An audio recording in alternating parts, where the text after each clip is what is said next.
40 പേരെ ബലാത്സംഗം ചെയ്ത ചെകുത്താൻ. കാമവെറിക്ക് കറിക്കത്തി കൊണ്ട് മറുപടി കൊടുത്ത പെണ്ണുങ്ങൾ. ഭരത് കാളീചരൺ യാദവ് അഥവാ അക്കു യാദവ്. ബലാത്സംഗമായിരുന്നു അക്കുവിൻ്റെ ഏറ്റവും വലിയ ആയുധം. 1991 നടത്തിയ ഒരു കൂട്ട ബലാത്സംഗമാണ് ഇതിൻ്റെയൊക്കെ തുടക്കം. 10 വയസ്സുള്ള പെൺകുഞ്ഞ് വരെ അയാളുടെ കാമവെറിക്കിരയായി. തെരുവിലെ ഓരോ രണ്ടാമത്തെ വീട്ടിലും അക്കുവിൻ്റെ വൈകൃതങ്ങൾക്കിരയായ ഒരു പെൺകുട്ടി ഉണ്ടാകുമെന്നാണ് കസ്തൂർബ നഗറിലെ ജനങ്ങളുടെ കണക്ക്. അയാളുടെ ചെകുത്താൻ കണ്ണുകൾ ഏത് നിമിഷവും ഏത് രീതിയിലാണ് തങ്ങളുടെ മേൽ പതിക്കുക എന്ന് ആർക്കും പ്രവചിക്കാനാകുമായിരുന്നില്ല. അന്നൊരിക്കൽ ഗല്ലിയുടെ ഓരത്തുള്ള വീടിൻ്റെ വാതിൽ ആരോ മുട്ടുന്നത് കേട്ടു. സമയം പുലർച്ചെ ഏതാണ്ട് 5 മണിയോടടുത്തിട്ടുണ്ടാകും. ആരാണ് വാതിലിൽ മുട്ടുന്നത് എന്ന് ഗൃഹനാഥൻ ചോദിച്ചു. പോലീസാണെന്നായിരുന്നു മറുപടി. ഒന്നും ഓർക്കാതെ അയാൾ വാതിൽ തുറന്നു. അക്കു യാദവായിരുന്നു പുറത്ത്. വീട്ടിൽ അതിക്രമിച്ചു കടന്ന അക്കു ഗൃഹനാഥനെ കുത്തിവീഴ്ത്തി. അയാളുടെ ഭാര്യയെ ബലാത്സംഗമായി വലിച്ചിഴച്ച് പുറത്തേക്ക് എവിടെയോ കൊണ്ടുപോയി.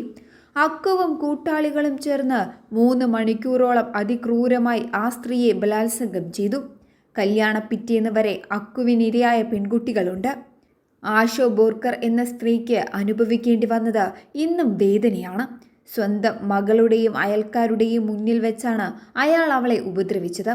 അവൾക്ക് നൽകിയ വേദനകളൊന്നും പോരാനിട്ട് ആ കാമപ്രാന്തൻ അവളുടെ മാറിടം അറുത്തു.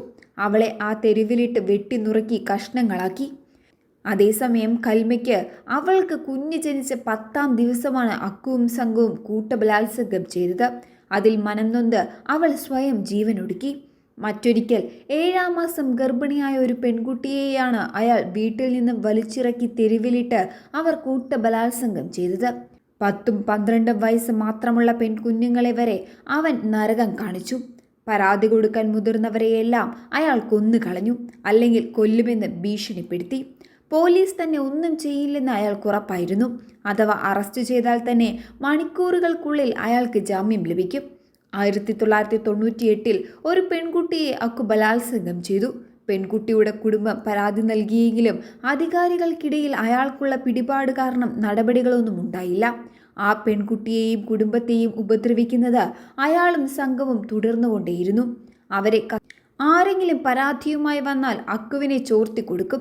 ബലാത്സംഗം ചെയ്തു എന്ന് പരാതിപ്പെടാനെത്തുന്ന സ്ത്രീകളെ പോലീസുകാരും ബലാത്സംഗം ചെയ്യുന്നതിലേക്ക് വരെ കാര്യങ്ങളെത്തി.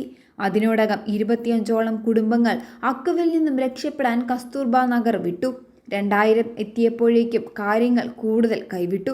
അക്കുവിൻ്റെ അക്രമം സഹിക്കാവുന്നതിലും അപ്പുറമായി. അപ്പോഴേക്കും 40 പേരെയാണ് അയാൾ ബലാത്സംഗം ചെയ്തത്.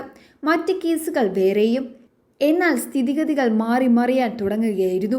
അതിന് വഴിവെച്ചത് ഉഷ നാരായണൻ എന്ന ധൈര്യശാലിയായ സ്ത്രീയും.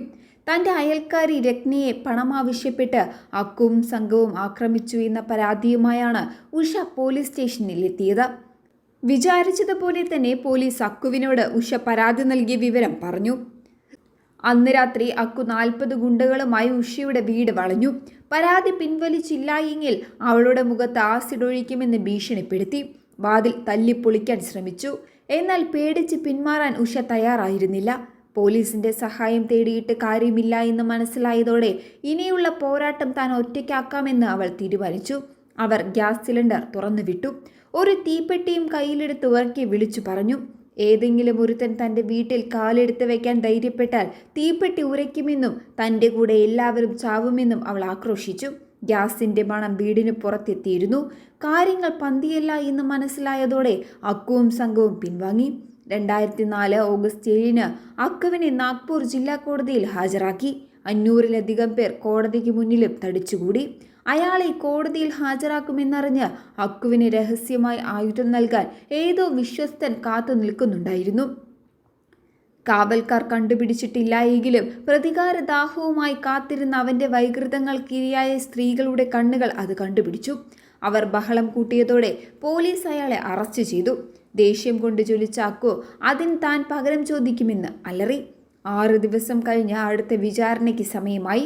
നിയമത്തിൻ്റെ ചരട് പൊട്ടിച്ച് അക്കു അനായാസം പുറത്തു കടക്കുമെന്ന് ബോധ്യപ്പെട്ടതോടെ ഒരു കൂട്ടം സ്ത്രീകൾ കോടതി മുറിയിലേക്ക് ഇരച്ചെത്തി. അവരെ കണ്ട അക്കു ഉറക്കെ പൊട്ടിച്ചിരിക്കാനും അവരെ പരിഹസിക്കാനും തുടങ്ങി. അയാൾ ബലാത്സംഗം ചെയ്ത ഒരു പെൺകുട്ടിയെ കൂട്ടത്തിൽ നിന്നും തിരഞ്ഞുപിടിച്ച് അയാൾ അവളെ വേശ്യയെന്ന് വിളിച്ചു. അതോടെ അവളുടെ ഉള്ളിൽ ജ്വലിച്ചുകൊണ്ടിരുന്ന ക്രോധം സകല കെട്ടുകളും പൊട്ടിച്ച് പുറത്തേക്ക് കുത്തിയൊഴുകി. അവൾ തൻ്റെ ചെരുപ്പ് കയ്യിലെടുത്തു. ഈ ഭൂമിയിൽ നമ്മളിൽ ഒരാളെ ഇനി ജീവിച്ചിരിക്കൂ എന്ന് ആക്രോശിച്ചുകൊണ്ട് അയാൾക്ക് നേരെ പാഞ്ഞു. ഇത് കണ്ട ബാക്കി 200 സ്ത്രീകളും കോപം കൊണ്ട് തിളച്ച് അയാൾക്ക് നേരെ കുതിച്ചു. അക്കുവിന് നേരെ മുളക് പൊടി എറിഞ്ഞു. കയ്യിൽ കരുതിയ കറിക്കത്തി കൊണ്ട് അയാളുടെ ജനനേന്ദ്രിയം അറുത്തു. വർഷങ്ങളോളം തങ്ങളെ മുറുക്കിയ ക്രൂരതകൾക്ക് അടിച്ചമർത്തലിന് ഉപദ്രവിച്ചവർക്ക് എല്ലാം അവർ മറുപടി പറഞ്ഞു. കുറഞ്ഞത് 70 കുത്തുകളെങ്കിലും അയാളുടെ ശരീരത്തിൽ കൊണ്ടിട്ടുണ്ടാവണം.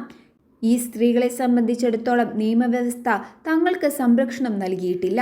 തങ്ങളുടെ അഭിമാനവും അന്തസ്സും വീട്ടെടുക്കാൻ ഈ വഴിയെ അവർക്ക് മുന്നിലുണ്ടായിരുന്നുള്ളൂ. സീരിയൽ കില്ലറും റേപ്പിസ്റ്റുമായ അക്കു യാദവ് ആൾക്കൂട്ടക്കൊലയ്ക്ക് പാത്രമായി എന്ന വാർത്ത ഇന്ത്യയെ നടുക്കി. ഇത് ഒരർത്ഥത്തിൽ നിയമവ്യവസ്ഥയുടെ ചീനഴുകിയ ഹൃദയത്തെയാണ് തുറന്നു കാട്ടിയത്. നിയമവ്യവസ്ഥ പരാജയപ്പെട്ടപ്പോൾ ഒരു കൂട്ടം പെണ്ണുങ്ങൾ പുതിയ നിയമം എഴുതി. അക്കുവിനെ കൊന്ന സ്ത്രീകളെയെല്ലാം പോലീസ് അറസ്റ്റ് ചെയ്തു. എന്നാൽ അത് അടുത്ത വിവാദത്തിന് തിരികൊളുത്തി. രാജ്യത്തെ സ്ത്രീപക്ഷ സംഘടനകളെല്ലാം പ്രക്ഷോഭം ആരംഭിച്ചു. നീതിന്യായ വ്യവസ്ഥ പരിഷ്കരണത്തിന് തയ്യാറെടുത്തേ മതിയാകൂ എന്ന് ആഹ്വാനങ്ങൾ ഉയർന്നു. ചിലർക്ക് ഈ ആൾക്കൂട്ടക്കൊല ഒരു കുറ്റകൃത്യമായിരുന്നു. എന്നാൽ മറ്റു പലർക്കും അതിജീവനത്തിനുള്ള അവസാന പിടിവള്ളിയായിരുന്നു അത്. നിയമത്തിൻ്റെ കണ്ണിൽ ഇത് നീതിയല്ല. എന്നാൽ നിയമം തോൽപ്പിച്ചവരെ സംബന്ധിച്ച് ഇതാണ് നീതി.